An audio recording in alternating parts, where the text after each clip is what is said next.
ಭಕ್ತರ ಪಾಲಿನ ಕೈಲಾಸನಾಥ, ಶಿಷ್ಟರ ಪಾಲಿನ ಅಮರನಾಥ, ದುಷ್ಟರ ಪಾಲಿನ ಪ್ರಳಯ ರುದ್ರನಾಥ, ಆ ಸ್ಮಶಾನದ ಕಾವಲುಗಾರನ್ಗೆ ಇಷ್ಟೊಂದು ಬಿರುದುಗಳ? ನಾವೆಲ್ಲೋ ನೀನೇ ಪ್ರಳಯ ರುದ್ರ ಅಂತ ಅನ್ಕೋಬಿಟ್ಟಿದ್ವಿ. ಈಗ ಈ 2 ಹೆಣ ಬೀಳುತ್ತೆ,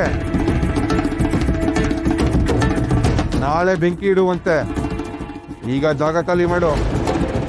ಇಲ್ಲ ಅಂದ್ರೆ ಈ 2 ಹೆಣಗಳ ಜೊತೆ ನಿನ್ನೆಣನು ಬೀಳುತ್ತೆ. 3 ಹೆಣಗಳು ಹದ್ದು ಕಾಗೆಗಳಿಗೆ ಆಹಾರ ಹಾಕ್ತೀರಾ? ಭೈರವ, ಇವ್ರು ಏನ್ ಮಾಡಕ್ಕೂ ಹೆಸವ್ರಲ್ಲ. ಇಷ್ಟೊಂದು ಜನ ಇದ್ದಾರೆ, ನಮ್ಮನ್ನ ಕೊಲ್ಲಬೇಕು ಅಂತ ನಿರ್ಧಾರ ಮಾಡಿದ್ದಾರೆ. ನಡುವೆ ನಮಗ್ ಸಹಾಯ ಮಾಡಕ್ ಬಂದು ನಿನ್ನ ಪ್ರಾಣ ಯಾಕೆ ಕಳ್ಕೋತೀಯ? ದಯವಿಟ್ಟು ಹೊರಟು ಹೋಗು. ಹೌದಣ್ಣ, ನಿಮ್ ಜೀವ ಆದ್ರೂ ಉಳಿಲಿ, ದಯವಿಟ್ಟು ಹೊರಟೋಗಿ. ತಾಯಿ ಮನಸ್ಸು ಮಾಡಿದ್ರೆ ನಿಮ್ಮ ಯಜಮಾನ್ರೆ ಇವ್ರನ್ನೆಲ್ಲ ಯಮಲೋಕ ಕಟ್ಟಬಹುದು. ಆದ್ರೆ ಅವರು ನಾನ್ ಸಹಾಯ ಮಾಡ್ಲಿ ಅಂತ ಕಾಯ್ತಾ ಇದ್ದಾರೆ. ನಿಮ್ಮ ಕೂದಲು ಕೊಂಕದ ಹಾಗೆ ನಿಮ್ಮನ್ನು ಮನೆಗೆ ತಲುಪಿಸೋ ಜವಾಬ್ದಾರಿ ನಂದು. ಏನು ಹೆದರಬೇಡಿ. ಏನ ನಮ್ಮನ್ನೇ ಯಮಲೋಕ ಕಟ್ತೀನಿ ಅಂತ ಹೇಳ್ತೀಯಾ? ಇಷ್ಟು ಮಾತಾಡಕ್ಕೆ ನಿನ್ನ ಬಿಟ್ಟಿದೆ ತಪ್ಪಾಯ್ತು. ಏಯ್, ಮೊದಲು ಇವನೇ ಸುಟ್ಟಾಕ್ರೋ.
ಮನಸ್ಸಿದ್ರೆ ಮಹಾದೇವ, ಪ್ರೀತಿ ಪ್ರಾಮಾಣಿಕತೆ ಇದ್ದ ಕಡೆ ರುದ್ರ ಇದ್ದೇ ಇರ್ತಾನೆ.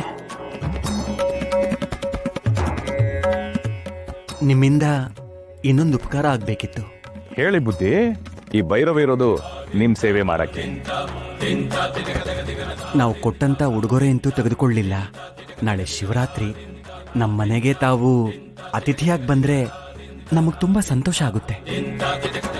ಹೌದು ಅಣ್ಣ, ನಿಮ್ಮ ಸೇವೆ ಮಾಡಿದ್ರೆ ನಮಗೂ ಸಮಾಧಾನ.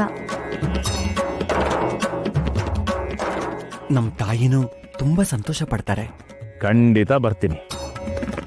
ನಿಮಗೋಸ್ಕರ ಅಲ್ಲದೆ ಇದ್ರು ನಿಮ್ ತಾಯಿಗೋಸ್ಕರನಾದ್ರೂ ಬಂದೇ ಬರ್ತೀನಿ. ಪ್ರೀತಿಯಿಂದ ಯಾರೇ ಕರೆದ್ರು ಅವ್ರ ಮನೆ ಪ್ರಸಾದಕ್ಕೆ ಈ ಕಾಲ ಭೈರವ ಬಂದೇ ಬರ್ತಾನೆ. ಹುಷಾರಾಗೋಗಿ ಬನ್ನಿ.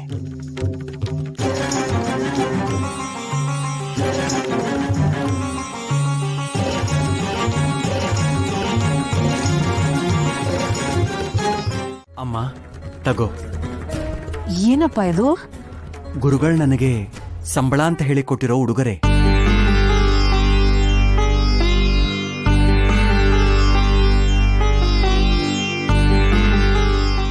ಎಷ್ಟು ಭಾರವಾಗಿದೆ?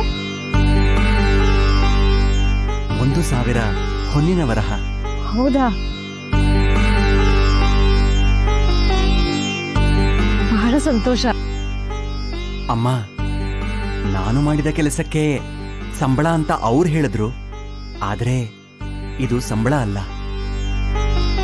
ಗುರುಗಳು ದಂಪತಿಗಳಿಗೆ ಕೊಟ್ಟಿರೋ ಉಡುಗೊರೆ ಅಂತೆ ನನ್ನ ಭಾವನೆ.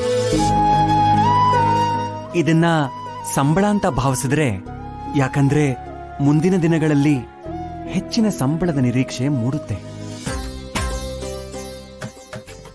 ಕಡಿಮೆ ಕೊಟ್ರೆ ನಿರಾಶೆ ಆಗುತ್ತೆ. ಅದಕ್ಕೆ ಆಸ್ಪದ ಇರಬಾರ್ದು ಅಂತ. ಗುರುಗಳಿಗೆ ನಮ್ ವೆಂಕಟನಾಥ ಅಂದ್ರೆ ಬಹಳ ಪ್ರೀತಿ. ಮಠದ ರಹಸ್ಯವಾದ ಕೆಲ್ಸಗಳಿಗೂ ಇವನನ್ನೇ ನಂಬ್ತಾರೆ ಅಂದ್ರೆ ಸ್ವಲ್ಪ ಮಾತೆ. ದಿಕ್ಕೆಟ್ಟು ಬಂದಾಗ ನಮಗೆ ನೆಲೆ ನೀಡಿ ಗೌರವದ ಬದುಕು ಕಟ್ಟಿಕೊಟ್ಟವರು ಅವರು. ದೇವರ ಮುಂದೆ ಸೇವೆ ಮಾಡಿ ಸೇವೆಗೆ ಪ್ರಸಾದ ಪಡೆಯಬೇಕೇ ಹೊರತು ಕೂಲಿಯನ್ನಲ್ಲ. ಸೇವೆ ನನ್ನ ಧರ್ಮ, ಅವ್ರು ಕೊಡೋದು ಪ್ರಸಾದ. ದೇವರು ಮತ್ತು ಭಕ್ತನ ನಡುವೆ ಸಂಬಂಧಗಳಿದ್ದರೆ ಮಾತ್ರ ಸಂತೃಪ್ತಿ. ಆಹಾ, ಮುತ್ತಿನಂಥ ಮಾತು. ನಿನ್ನ ಬಂಧು ಅಂತ ಹೇಳ್ಕೊಳ್ಳೋಕ್ಕೆ ನನಗೆ ಹೆಮ್ಮೆ ಆಗುತ್ತೆಪ್ಪ. ಬಂಧು ಅಷ್ಟೇ ಯಾಕೆ ಭಾವ, ನೀವು ನನ್ನ ಗುರುವೂ ಅಲ್ಲವೇ? ಒಟ್ನಲ್ಲಿ ಗುರುಗಳು ಸಂತೃಪ್ತರಾಗಿದ್ದು ಸಂಪನ್ನವಾಯಿತು.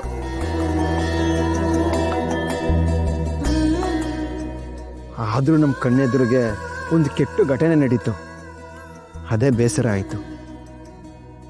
ಯಾಕೆ ಗುರುರಾಜ, ಅಂಥದ್ದೇನಾಯ್ತು? ಮನ್ಮಥ ಲೀಲೆಗಳೆಷ್ಟು? ಅವು ಯಾವುವು? ಸ್ತ್ರೀ ಪುರುಷರ ಸಮಾಗಮದಲ್ಲಿ ಅಂತರಾತ್ಮ ಏನು? ಇದಕ್ಕೆಲ್ಲ ಮೂಲ ಕಾರಣ ಆ ಗೋವಿಂದಾಚಾರ್ಯರು. ಇಷ್ಟು ವರ್ಷ ಮಠದಲ್ಲಿ ಉಂಡು ತಿಂದು ಆಶ್ರಯ ಪಡೆದ ಗೋವಿಂದಾಚಾರ್ಯರಂತ ವ್ಯಕ್ತಿಗಳೇ ಉಂಡು ಮನೆ ಜಂತಿ ಎಣಿಸ್ತಾರೆ ಅಂದ್ರೆ ಬೇರೆ ಯಾರನ್ನು ನಂಬೋದು? ಛೇ,